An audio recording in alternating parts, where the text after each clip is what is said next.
Isang mapagpalang araw sa inyong lahat, Luzon, Visayas at Mindanao, saan man kayo sulok ng mundo. Mag-ingat kayo palagi mga kabayan. Dito tayo sa Pasay, Manila Bay Reclamation Project upang mag-update mga kabayan. Ito, lutay na lutay yung ano dito.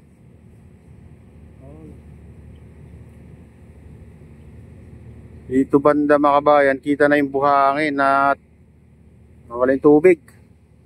Ayan o, nag-lutay. Ito yung pinakamalaking island mga kabayan. Dito tayo sa likod ng Lime Resorts and Hotel mga kabayan. Doon naman banda, likod ng Sofitel Hotel.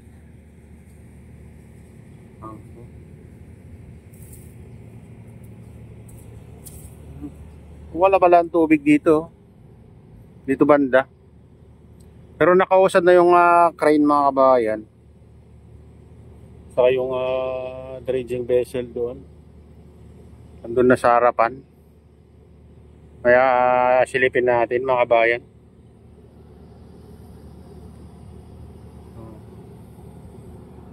Sa atin. Ito yung Maladisierto reclamation. Oh. Napakalawak. Hindi mo na makikita yung tubig dagat doon sa kabila. Sa lawak nitong reclamation mga kabayan. Dito banda. Pero dito sa kabila naman makikita mo pa. Kasi pinatag na mga kabayan yung mga buhangin na tinambak.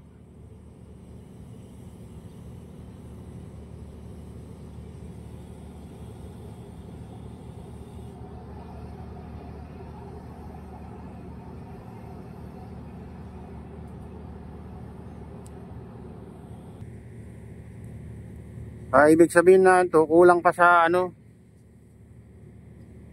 pagkuhukay dito. Kasi dati dito sa tabi may tubig yan eh. Kahit naglulutay, ibig sabihin mga kabayan, kulang pa yung sa paghuhukay. Sigurado hukayin pa yan. Dyan sa gitna naman siguro malalim na kasi nakakadaan yung barko.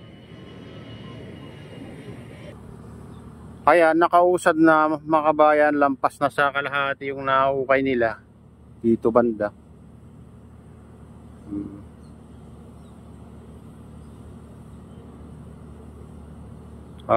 Ito yung crane. Ito nasa harap natin. Umusad na. At andun naman yung mga kabayan, yung dredging vessel. Ayan, nauuna. Yan ang bumabakat sa unang maghukay para makadaan itong crane. Ayan, barko. Lampas na sa kalahati mga bayan itong nahukay ng At sa kabila naman yung isang dredging vessel andun, makita nyo yung parang poste. At naghukay doon banda.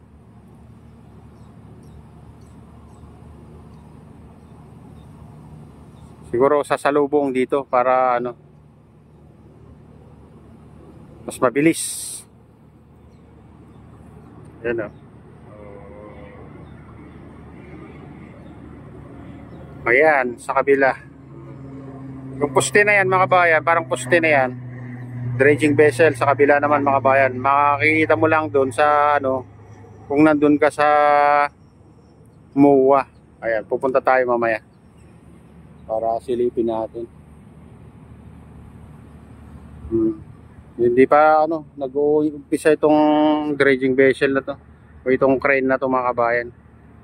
Yung nasa harap natin.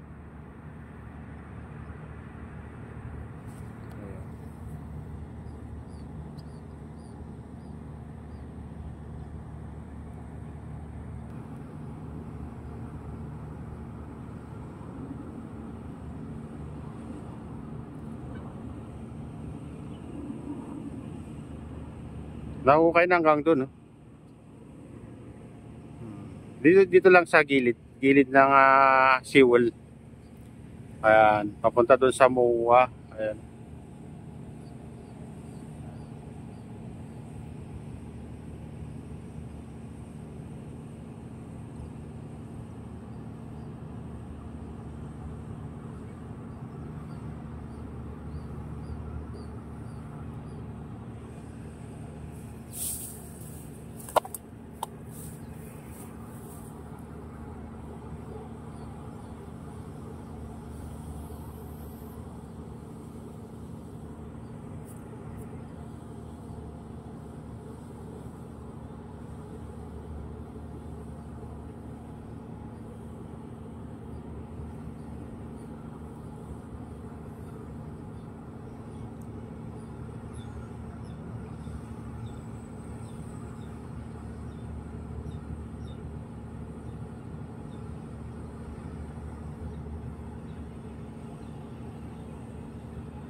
Silipin naman natin doon mga kabayan, sa kalagitnaan.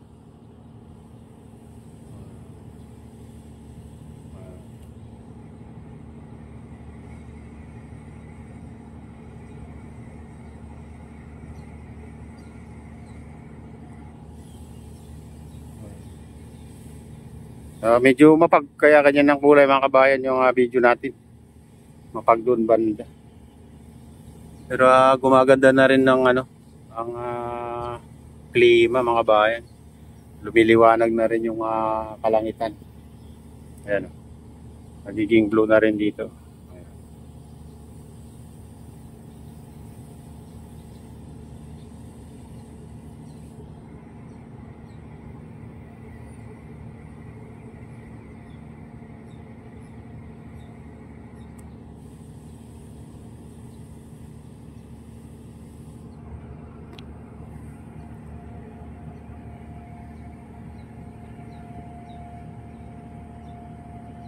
Dito banda ay may tubig-tubig na. Doon naman sa unang ano, lumitaw yung buhangin.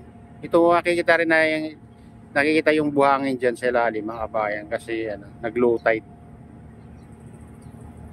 Pero dyan siguro sa panang barko malalim siguro dyan kasi siyempre nakalutang eh. Yan yung dinaanan ng dredging vessel kaya siguro sagad na yung ano dyan. Sagad na yung lalim dyan mga kabayan. Nakuha lahat siguro ng buhangin. Kasi hinihigop lang yung dredging vessel na yan. Ayun. Kaya lahat ng mahihigop niya na buhangin talagang maubos sa ilalim ng dagat mga kabayan.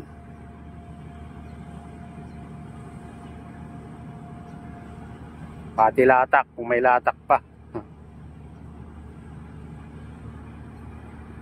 Oh, ayan, ito na yung latest update dito sa Pasay Manila Bay Reclamation Project at shout out sa inyong lahat. Shout out din kay Kuya Iyo, kay Adeline, kay Kuya Rick at sa aking misis at sa utol ko dyan sa naluluwaway na si Nestor. Ayan. Shout out sa inyong lahat dyan sa naluluwaway. Shout out din kay Wup Wuptor, kay Maximiano, kay Nathan Mix Vlog, kay Ma'am Jasmine, kay Yuan TV, ayan, kay Maki TV, kay Sir Balayala. Shout out sa inyong lahat. Shout out din kay Kadeo Official, ayan, nasa bang ano sa